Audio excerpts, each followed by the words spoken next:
చేసుకుంటున్నారు. Main indication మోకాల్ రీప్లేస్మెంట్కి ఏంటంటే night నొప్పి వల్ల నిద్ర రావట్లేదు. సెకండ్, మోకాల్ నొప్పి వల్ల బ్యాక్ పెయిన్ కూడా స్టార్ట్ అవుతుంది. థర్డ్, బేసిక్ ఇంట్లో చేయాల్సిన పనులు చేయడానికి ఇబ్బంది అవుతుంది. ఇది త్రీ ప్రాబ్లమ్స్ ఉంటే we can go ahead for surgery, లేదంటే we can always wait. So దాంట్లో కూడా we have some bone preserving surgeries, అంటే ఉన్న మోకాల్నే ఇంకా ఎంత రోజులు పుష్ చేయొచ్చు అంత పుష్ చేయాల్సిన ఆప్షన్ ఉంటుంది. అంటే బోన్ ఏదైతే బెండ్ అయితే దాన్ని కరెక్ట్ చేసి స్ట్రైట్ చేసేస్తుంది.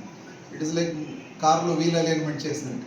సో ఆ టైర్ని ఇంకా కొద్దిగా లైఫ్ పుష్ చేయొచ్చు, అలాంటి ఆప్షన్స్ ఉన్నాయి. But all this is less than 50 years ఉన్న వాళ్ళకి ఆర్థరైటిస్ వచ్చినప్పుడు ఇవన్నీ చూసుకోవచ్చు. సిమెంట్ దీంతో ఎస్టిమేట్ చేస్తే 12,000 నీ రీప్లేస్మెంట్ పర్ ఇయర్ అవుతున్నాయి overall in Telangana, all over the state. So ఇలాంటి స్టేటస్లో ఏమవుతుంది, నంబర్ ఆఫ్ ఫాల్స్, ఇంజురీస్ అవన్నీ ఇంకా ఫ్యూచర్లో ఎక్కువ అవుతుంది. ఎక్కువైనప్పుడు ఏమవుతుంది, 2 ways అది ట్రీట్ చేయొచ్చు. ఒకటి, నార్మల్ ఫ్రాక్చర్ లాగా ట్రీట్ చేయడానికి రాదు, ఎందుకంటే అవి లోపల ఇంప్లాంట్ ఉంది కాబట్టి అదొక ఇష్యూ ఉంటుంది. సెకండ్ థింగ్ ఏంటంటే, మనం అది ట్రీట్ చేయాలంటే ఫ్రాక్చర్ కంటే పైన వెళ్ళి బోన్ కట్ చేసి పెద్ద ఇంప్లాంట్ పెట్టాల్సి వస్తుంది. బట్ మళ్ళీ రీఇంజురీ అయితే దానికంటే మళ్ళీ పెద్ద ఇంప్లాంట్. సో దాన్ని అవాయిడ్ చేయడానికి ఎంతవరకు అవుతుంది, ఈ ఫ్రాక్చర్ని మనం మళ్ళీ ఫిక్స్ చేయడానికే ట్రై చేస్తాం. అది సిటీ స్కాన్ చేసి ఆ ఇంప్లాంట్కి ఉన్న బోన్లో గ్రిప్ ఉందా లేదా చూసుకొని అది మనం ట్యాకిల్ చేస్తాం. సో యూజువల్లీ ఇది ఒక ఫ్రాక్చర్. సో మీకు కనబడుతుంది ఇక్కడ జస్ట్ ఇంప్లాంట్ పైననే బ్రేక్ అయింది. So 2 ways of treating. ఒకటి, ఈ ఫీమర్ అంటే ఈ కాంపోనెంట్ తీసేసి ఇక్కడ దాకా కట్ చేసి కొత్త మెటల్ పెట్టడం.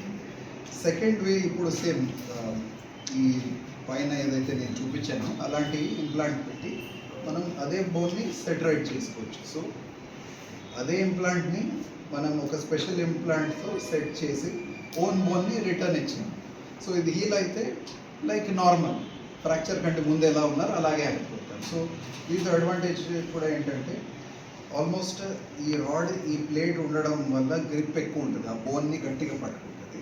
సెకండ్ థింగ్ ఏంటంటే, ఇంప్లాంట్ మీకు ఆల్రెడీ ఉన్న ఇంప్లాంట్ సైజ్ చిన్నది. సో మీకు పెద్ద ఇంప్లాంట్ దగ్గర వెళ్ళాల్సిన అవసరం పడదు. అండ్ సేమ్ థింగ్ నేను చెప్పినట్టు, సపోజ్ ఇక్కడ దాకా మనం రీప్లేస్ చేస్తే నెక్స్ట్ టైం కింద పడితే ఇంకా పైకి వెళ్ళాలి. సో బోన్ మొత్తం ఖాళీ అయిపోతుంది. అండ్ ఎప్పుడైనా మనం ఈ రీప్లేస్మెంట్ తీసి పెద్ద మెటల్ పెట్టాలంటే it becomes a double major surgery. So ఇది కూడా one of the techniques where we can fix the bone. ఈ ఫిక్స్ చేయడానికి కూడా కొత్త మెటీరియల్ వచ్చింది. సో దీన్ని లా అటాచ్మెంట్ అని చెప్తాం, లాకింగ్ అటాచ్మెంట్ వాషర్ అని. సో ఈ రాడ్కి ఈ ప్లేట్ కనెక్ట్ అయిపోతుంది. సో ఈ కనెక్షన్ వల్ల ఈ ఇంప్లాంట్ దగ్గర ఏదైతే బోన్ ఉంది దాన్ని గట్టిగా పట్టుకుంటుంది. సో ఆల్మోస్ట్ నెక్స్ట్ డే నుంచే మెల్లిగా మూవ్మెంట్స్ అవన్నీ స్టార్ట్ చేయవచ్చు. అండ్ వెయిట్ బేరింగ్ మన ఫ్రాక్చర్ హీలింగ్ పరంగా ఎలా అయితే ఉంటుంది అలా చేసుకోవచ్చు. సో ఇది ఒక అడ్వాంటేజ్.